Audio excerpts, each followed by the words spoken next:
Hello dear students, good morning and welcome back to this channel. If you are visit this video for the first time, so please like and share this video and subscribe the channel also. Now today I am going to start question number 13 of exercise 5.3 arithmetic progression. ठीक है, चलिए start करते हैं बच्चों इस question को. Please understand this question carefully. Find the sum of the first 15 multiples of 8.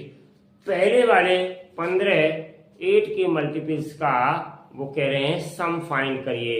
इसका मतलब क्या है स्टूडेंट्स कि हमें सम फाइंड करना है पहले वाले 15 मल्टीपल्स का. इसका मतलब हमें S15 क्या करना है, फाइंड आउट करना है. ठीक है, सम of 15 multiples of 8. ठीक है, तो we can write multiples of 8 up to 15 terms as, यानी कि हमने यहाँ लिख रखा है कि 15 टर्म बच्चों या 15 टर्म्स ज्यादा नहीं होते हैं, तो मल्टीपल्स ऑफ 8 को कैसे पता लगाएंगे लास्ट तक. तो हमने यहाँ पे क्या किया स्टूडेंट, ध्यान से समझिएगा. यहाँ पे देखिए हमने लिख दिया 8 into 1, 8 into 2, 8 into 3 and so on 8 into 15. 15 तक हमें चाहिए थे, तो लास्ट टर्म पता करने से हमारा क्वेश्चन सिंपल हो जाएगा. ठीक है, वैसे हम क्या करें, ये लास्ट टर्म न लिखें, इतने लिख दें तो फिर हमें दूसरा फॉर्मूला यूज करना पड़ेगा और वो थोड़ा सा कैलकुलेशन में हार्ड हो जाएगा और इससे बहुत जल्दी निकल आएगा. तो इस तरीके से हमने इसको नोट कर लिया.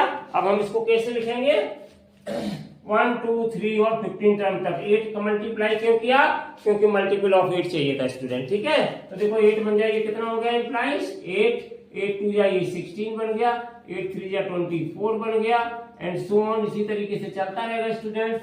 और ये आपका 120 15 8 गया. ठीक है, ये बन गया. तो देखो स्टूडेंट्स इससे फायदा क्या हुआ, इससे फायदा ये हुआ कि हियर ए की वैल्यू कितनी हो गई स्टूडेंट्स, 8 हो गई. बी की वैल्यू अब हमें चाहिए नहीं, क्यों नहीं चाहिए अभी बताएंगे.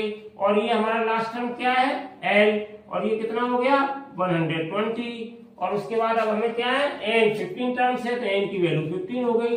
अब देखो स्टूडेंट्स क्या है निकालना हमें यहाँ पर S15, सम ऑफ 15 टर्म्स. ठीक है ना, जो कि 8 से 8 के मल्टीपल्स हैं. तो नाउ अप्लाई फॉर्मूला.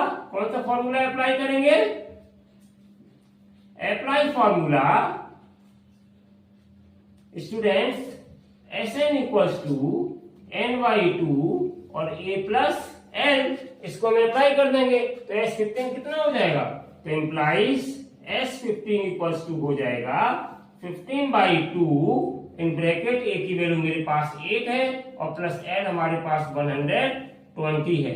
देखिए बच्चों यहाँ पे डी की हमें जरूरत नहीं पड़ी. हमने इस तरीके से क्वेश्चन को सेट किया कि बिना डी की वैल्यू को हम क्वेश्चन को सॉल्व कर सकते हैं. वैसे दूसरा मेथड भी है, इसको न लें तो फिर दूसरे फॉर्मूले से आप करेंगे किससे, s बराबर n/2 2a + n-1 into D को अप्लाई करके. तो फिर वहां से यहाँ से डी और निकालनी पड़ेगी. ठीक है, थोड़ा सा कठिन हो जाता है.